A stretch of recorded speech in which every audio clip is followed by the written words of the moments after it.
터널 조명 설계 기준. 자, 이거는 빨리 갈 수도 있고 늦게 갈 수도 있는데 아무튼 아까 다 설명한 거니까 기본적으로 좀 빨리 가볼게요. 탁탁탁 보고. 자, 설계 속도와 정지거리를 정해야 됩니다. 설계 속도란 이게 차량의 속도인 거고 그거에 따른 정지거리가 있다는 거죠. 정지거리는 뭐다? 물체가 떨어져 있는 물체를 반응하고 브레이크를 밟아서 조작해가지고 멈추는 데까지의 시간, 거리, 그걸 정지거리라고 합니다.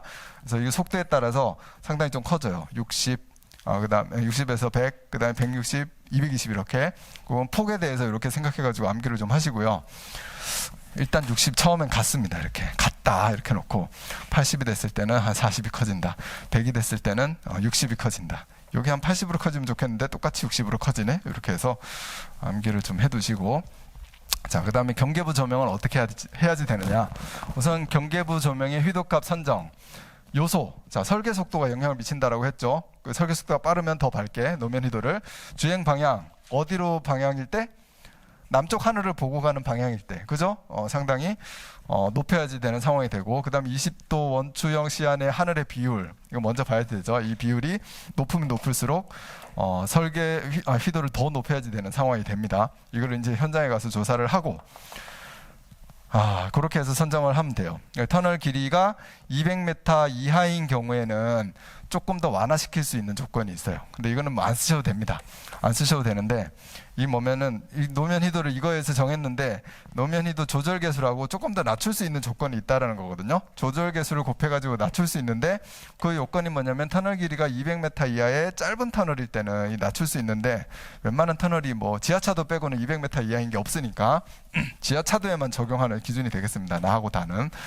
내용을 보면 자, 하늘의 비율이 이렇다는 거예요. 이 KSA 37 어딥니까? 3703 여기에 있는 그림인데 저는 원추 시야 내에 150m 뒤에서 이 10도로 각도를 봤을 때 하늘의 비율이 얼만큼이냐. 하늘의 비율이 엄청나게 크다. 하늘의 비율이 거의 없다. 여기는 3만 보인다. 이런 식으로 정해가지고 토목 위치가 나오면 현장 가서 봐야지 되는 겁니다. 현장 가서 착 보고 이 정도 되는구나 해가지고 사실 좀 주관적으로 결정을 하게 됩니다. 결정을 해서 시야 내에 어떤 이 하늘의 비율이 20% 이하다. 그리고 두 번째, 터널의 방위 남향이냐 북향이냐 조금 헷갈릴 수 있습니다. 여기서 그래서 해설이 있어요. 남향이 뭐냐? 남쪽 입구래요. 남쪽 입구니까 남향은 남에서 북으로 가는 도로를 그 터널 입구를 얘기를 하는 겁니다. 남향이 이건 북향 아니야? 이렇게 생각하실 수도 있어요, 여러분. 그래서 헷갈릴 수 있는 겁니다. 남향은 남쪽 입구, 북향은 북쪽 입구. 그러니까 북에서 남으로 향하는 곳이 우리가 바라봤을 때는 남향인데 터널에서는 거기를 북향이라고 해요. 그러면 어디가 더 밝아야지 되겠습니까? 이 노면 휘도가 태양이 보이는 곳. 북향이에요, 남향이에요? 북향이죠. 북쪽 입구를 얘기하는 거니까 북에서 북쪽으로 들어오는 거니까 여기가 더 똑같은 조건일 때 휘도가 더 높아야지 돼요. 자, 그런 거를 대해서 이제 봐주시고, 자, 그리고 10% 이하일 때는 터널의 방위로 하는 게 아니라 주변 반사로 합니다. 10% 이하라는 거는 이렇게 산이 많을 때거든요. 하늘의 비율이 얼마 안 돼. 이럴 때는 개념이 바뀌어요. 개념이 어떻게 바뀌냐면 여기는 지금 주변 반사가 이제 보통이다 높다라고 했는데 주변 반사가 높으면은 눈에 눈부심을 이미 일으키고 있기 때문에 아주 노면을 높게 해줘야 됩니다. 그래서 주변 반사가 어떤 경우에 높게 일어나냐? 여기에 이제 눈이 쌓였을 때 이때가 문제입니다. 눈이 쌓였는데 태양이 어디에 있을 때? 태양이 뒤에 있을 때. 뒤에서 여기에다 눈에다 비치는 거예요. 하늘은 보이지 않아요, 그죠?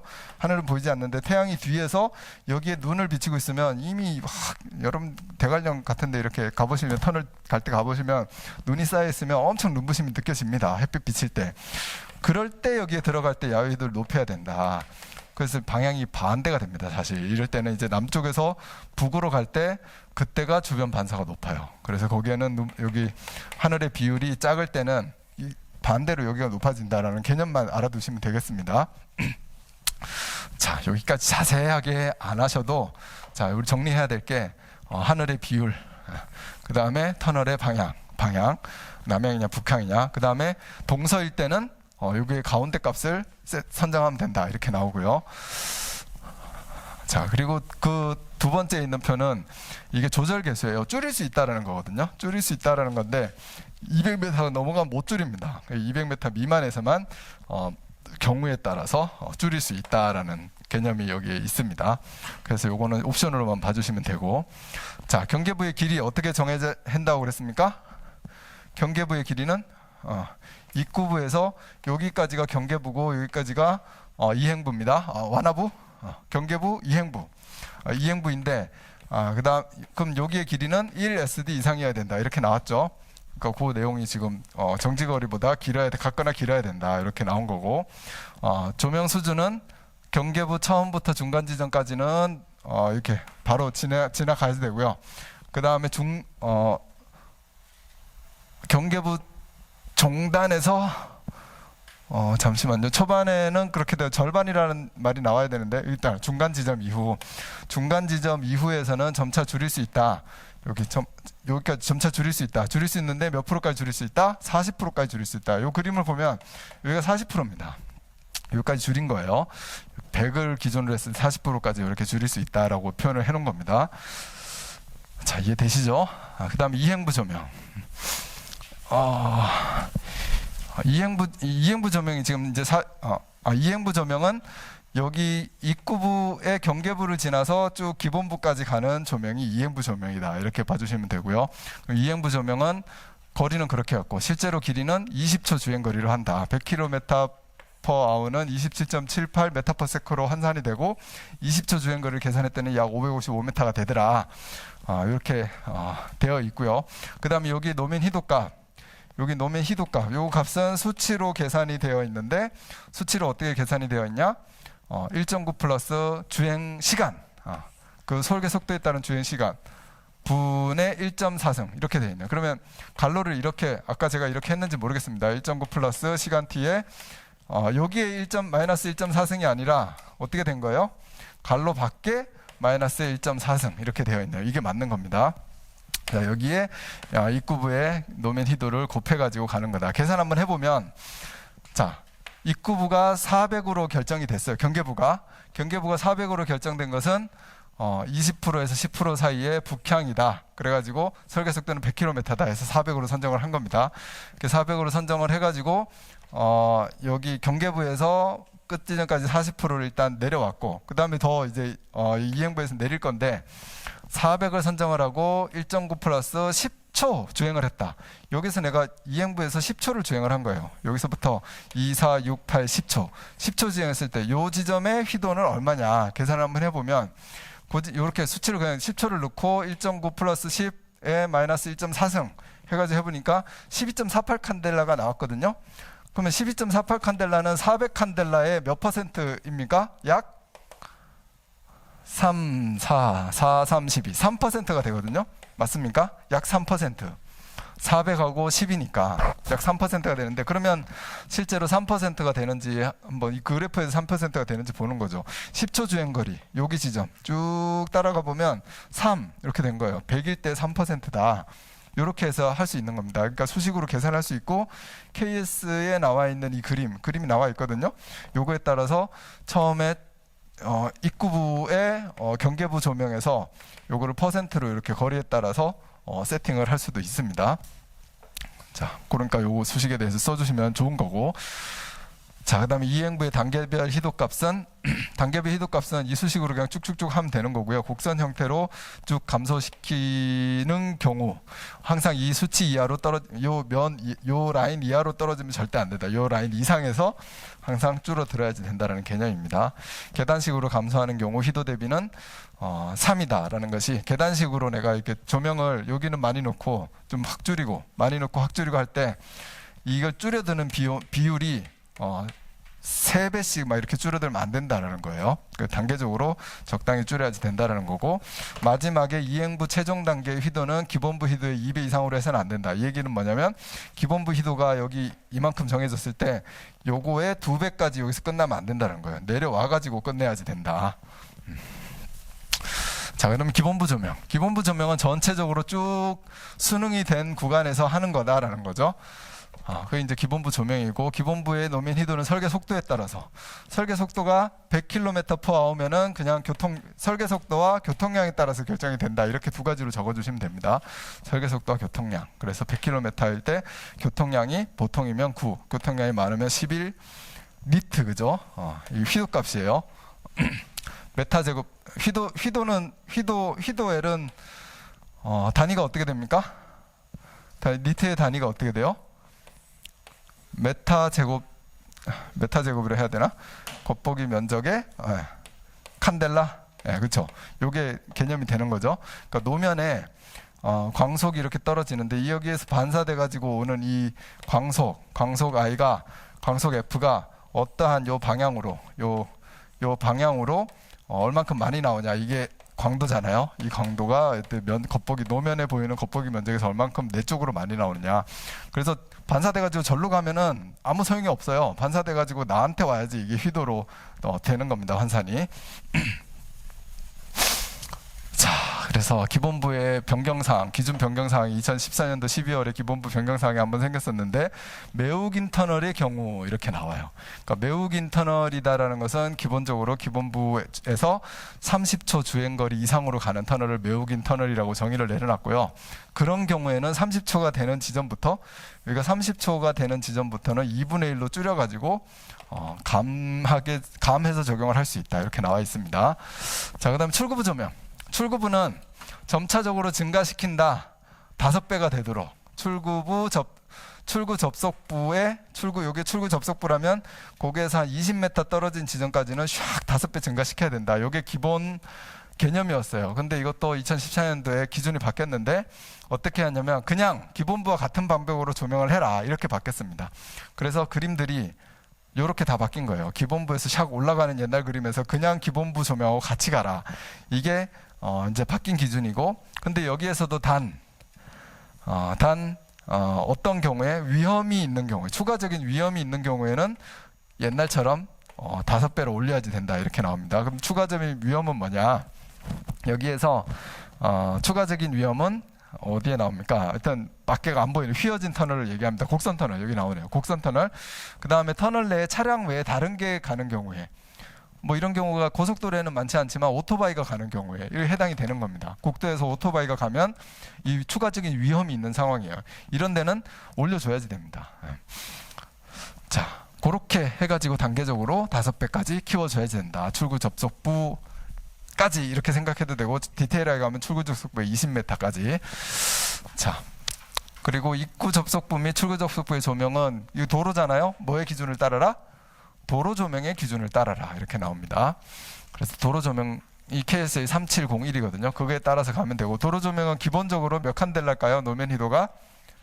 이것도 등급에 따라 좀 다르긴 한데 가장 보통 등급에서 1칸델라입니다. 여러분들이 다니는 도로 조명이 1칸델라래. 죄송해요. 1리트 휘도가 1NT예요. 근데 터널 조명은 지금 막 400NT도 있고 300NT도 있고 엄청 낮잖아요.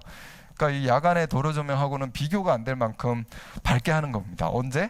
낮에. 밤에는 터널 조명도 약하게 하고 도로 조명처럼, 근데 낮에는 엄청나게 밝게 해주는 게 터널 조명입니다.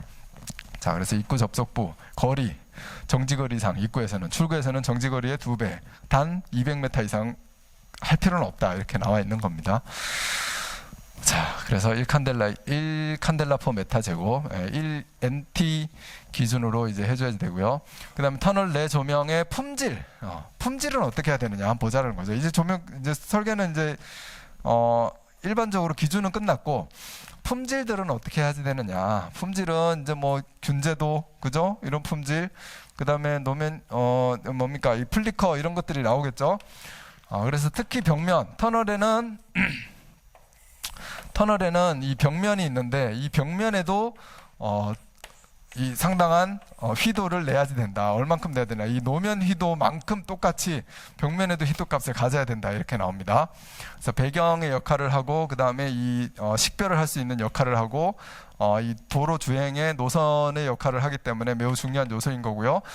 벽면의 휘도는 어떻게 됩니까? 벽면의 휘도는 일단 2m 높이까지, 여기서 2m 높이까지 어떻게 해라? 해당 지점의 평균 노면 희도, 땅의 노면 희도의 100%그 이상 똑같이 해야지 된다라는 겁니다. 그리고 그렇게 해야지 터널 내부 표면의 휘도가 높을 경우는 블랙홀 효과가 감소가 된다라고 했는데, 아무튼 이렇게 벽면을 쫙 높여주라라고 나왔고요.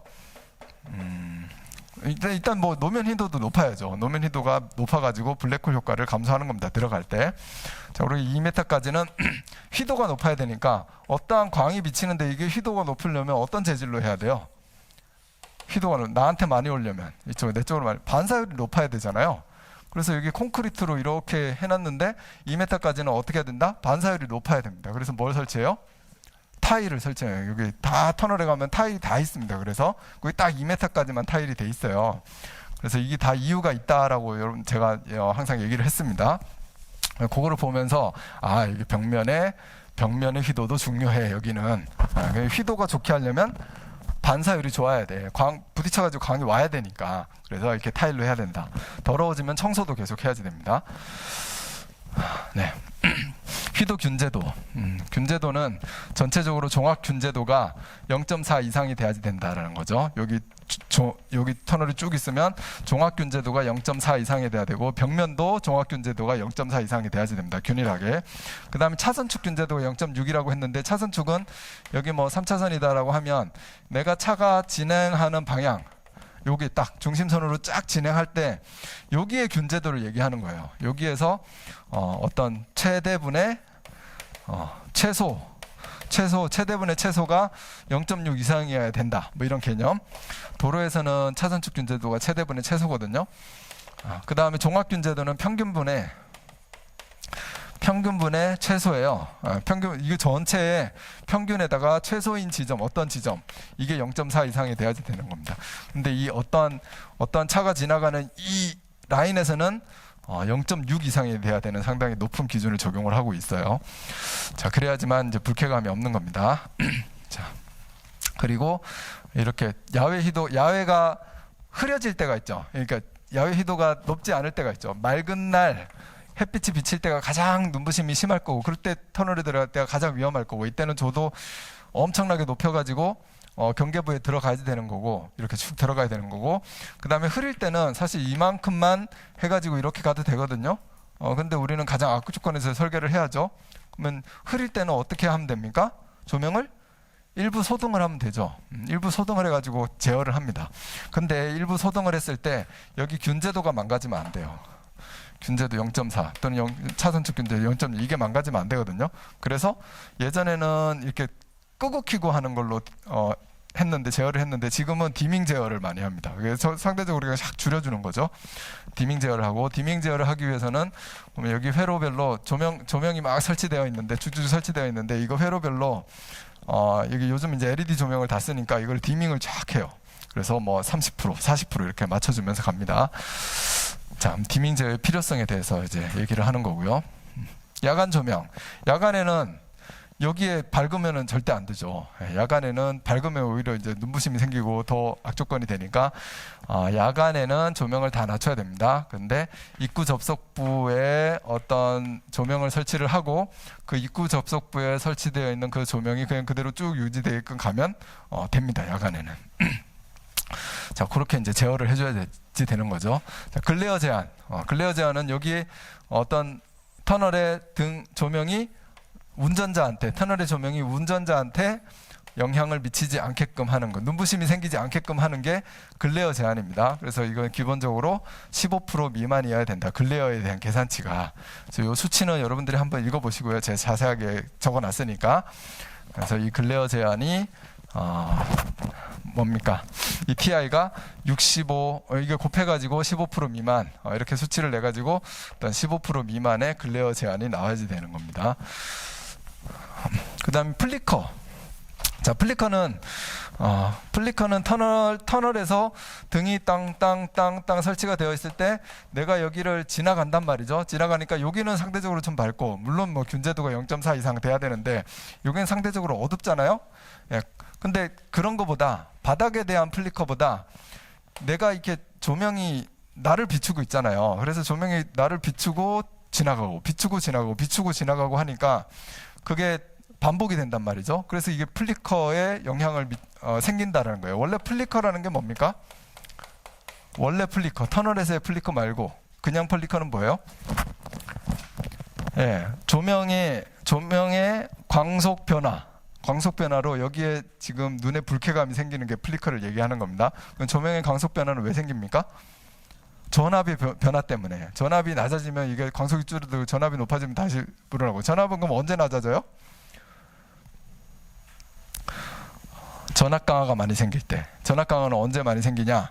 전류가 갑자기 많이 흐를 때, 임피던스가 있는 선로에서 전류가 갑자기 많이 흐를 때, 전류가 갑자기 많이 흐를 때는 전동기가 기동할 때, 전동기가 확 대용량 전동기 기동하면 깜빡깜빡할 수 있다. 근데 한 번 깜빡해가지고는 플리커라고 안 하죠. 막 깜빡깜빡하면 이거 플리커라고 하죠. 언제? 용접할 때. 옆에서 막 용접을 하고 있을 때 얘가 전압이 막 변동하고 껌뻑껌뻑하니까 플리커가 생기는 거거든요. 그게 원래 플리커예요. 근데 터널에서는 그런 상황이 안 생겨도 플리커가 생긴다는 거죠. 왜냐하면 빛이 있고 없고 한 데를 내가 막 지나가니까 생기겠죠? 껌뻑껌뻑 하는 것처럼 그게 터널 조명의 플리커다라는 겁니다. 이게 시험 2번 나왔던 것 같아요. 터널 조명의 플리커는 무엇이냐? 그게 주행할 때 생기는 것이다. 그럼 플리커에 대해서는 어떤 대책을 세우고 플리커는 어떠한 영향을 받느냐? 일반적으로 일반 조명에서의 플리커 몇 헤르츠일 때 가장 악영향을 미칩니까? 일반 조명에서 플리커 영향을 가장 미치는 헤르츠 하나 10헤르츠예요. 플리커의 영향이 똑같이 껌뻑 해도 껌뻑 하는 거하고 10헤르츠라면 1초에 10번 껌뻑 이렇게 하는 거하고 그 다음에 더 빨리 막 떨리는 거하고 이게 불쾌감이 다르다라는 건데 이런 불쾌감에 대한 어떠한 곡선이 있어요. 얘가 10헤르츠입니다. 똑같이 깜빡거려도 1초에 10번 깜빡거리면 가장 불쾌하다라는 거거든요. 이것도 나중에 여러분들 이제 뒤쪽에 가서 우리 전기 품질 공부를 할 때 플리커에 대한 게 나옵니다. 그거를 그대로 갖다가 쓰셔도 돼요. 이렇게 플리커에 대한 감도가 있는데 터널 조명에서도 이 플리커를 좀 제한을 해야 된다. 그래서 설계 속도가 예를 들어서 설계 속도가 60km/h에 조명기구가 4m로 설치가 되어 있으면 내가 이 초속 몇 메타로 계산을 해가지고 4m로 되어 있으니까 1초에 4.2Hz가 깜빡깜빡 할 거거든요. 그러면 얘가 거의 10Hz가 되면 절대로 안 된다라는 거고요. 계산을 해서 이 어느 정도 허용해 줄 수 있는 범위, 여기 바깥에 허용해 줄 수 있는 범위, 그러니까 이 헤르츠가 낮은 범위, 그 다음에 헤르츠가 매우 높은 범위가 있고 허용을 하면 안 되는 범위가 있다라는 거죠. 허용을 하면 안 되는 범위가 10Hz가 가장 강력한 건데 여기에서 4에서 11Hz까지는 하면 안 된다 이렇게 나온다라는 거죠. 그게 이제 그러면 이 4 미만이거나 11 이상이거나 이럴 경우에는 허용을 할 수가 있다는 거고 4에서 11Hz 사이에서는 한 20초 이상 지속되면 우리가 불안감을 느끼고 불쾌감을 느낀다는 겁니다. 그래서 4에서 11Hz를 암기를 해야지 되고 예습하신 분은 4에서 11Hz를 암기를 어떻게 한다라고 제가 말씀을 드렸습니까? 제 생일이 4월 10일이다라고 4월 11일이 제 생일인 거예요. 근데 여러분들이 계속 잊어버리셔가지고 4월 11일 날 한 번도 문자 온 사람이 없어요. 여러분들이 합격할 때가 되면 4월 11일 날 저한테 문자를 주셔야 됩니다. 오늘 터널 조명에 플리커가 발생하는 날이다 이러면서 당신의 생일이군요. 이렇게 하셔야지 여러분들이 합격을 하실 수가 있습니다. 내년 4월 11일에 한번 보자고요. 문자 오는 사람만 5월달 시험에 합격을 하실 거예요. 그래서 플리커는 4에서 11Hz, 그러니까 저를 피하셔야 돼요. 합격을 해야지 저를 벗어날 수가 있습니다, 여러분들이. 자, 그렇게 해가지고 암기를 하시고요. 자, 그러면 플리커가 어떻게 많이 발생을 하냐? 우선 헤르츠도 피해야 되는데 광원의 휘도가 높을 때 이게 HID 램프, 터널 조명에서는 HID 램프 뭐가 있어요? 고압 나트륨 램프 씁니까? 안 씁니까? 써요. 예전에 많이 썼습니다. 지금도 설치되어 있는 데가 있고 그 다음에 메타 할라이드 램프 씁니까? 안 씁니까? 써요. 그 써놓은 데가 있습니다. 특히 입구부 조명 이런 곳에 그런 데는 상당히 이제 고휘도 광원이다 보니까 플리커가 심하겠죠. 그럼 이걸 줄이려면 저휘도 광원으로 낮춰주는 게 좋겠죠. 저휘도 광원이다라고 하면 형광등 이런 걸로 근데 형광등으로만 하면은 저 휘도를 낼 수가 없어요. 요즘 이제 LED를 막 보강을 하죠. 근데 LED도 좀 눈부심이 덜한 그런 LED를 할 필요가 있다. 그런 내용을 이제 답안지에 써주셔야지 이제 가점이 돼서 올라가는 겁니다.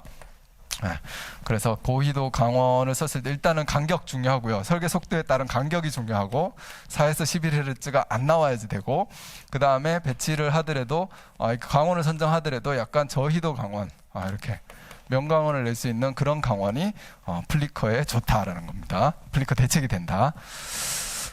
비상조명. 자, 터널에서 잠시 정전이 됐어요. 터널이 갑자기 깜깜해졌어요. 난리 나겠죠? 교통사고 나고 난리 나겠죠. 그러니까 터널은 어떠한 경우에도 조명이 켜져 있어야 된다. 그래서 비상조명으로 공급이 돼야지 된다. 정전이 한전이 정전된 상태에서도 항상 공급이 돼야지 된다. 여기 뭐 어떤 내가 꺼도 되는 조명이 있는데 절대로 꺼지면 안 되는 조명이 있어요. 이거는 발전기로 연결이 돼야 되겠죠. 이렇게 발전기로 연결해서 가야 되는 조명이 기본부 조명의 2분의 1 이상은, 기본부 조명을 내가 땅땅땅 배치해놨는데 이거 2분의 1 이상은 발전기에서 공급이 되게끔 해야지 된다라는 겁니다. 기준이 그렇게 되어 있고, 그 다음에 또 8분의 1 이상은 뭘로 해야 된다? 축전지로 해야지 된다라는 건데, 순간 정전도 허용하지 않는다라는 거예요. 지금 이게 정전이 되면 발전기 돌 때까지 예를 들어서 10초에서 30초 이렇게 시간이 걸릴 텐데 그거 허용하지 않는다. 8분의 1 이상은 반드시 축전지 장치로 해야 된다. 근데 직류전원 장치로 하는 게 아니라 뭘로 하는 겁니까? UPS로 하는 거죠. UPS에 축전지가 달려있고 이거 이제 220V로 해서 공급을 해야지 되니까, 그래서 8분의 1 이상은 무조건 UPS로, 전체 기본부 조명의 2분의 1 이상은 무조건 비상조명으로 이렇게 해야지 된다라는 거예요. 그 이제 안전을 위한 지침인 겁니다. 그리고 평균 뭡니까? 터널 길이가 200m 이상인 경우에는 모든 위치에서 10룩스 정도의 수준을 확보를 해야 된다. 그러면 10룩스가 엄청나게 밝은 거냐 어두운 거냐? 우리 지금 노면 휘도로 얘기했잖아요. 노면 휘도가 뭐 기본부도 9NT여야 된다, 입구부는 뭐 400NT, 300NT여야 된다 이런 얘기했는데, 이 10룩스 정도는 1NT 정도만 돼도 10룩스가 됩니다.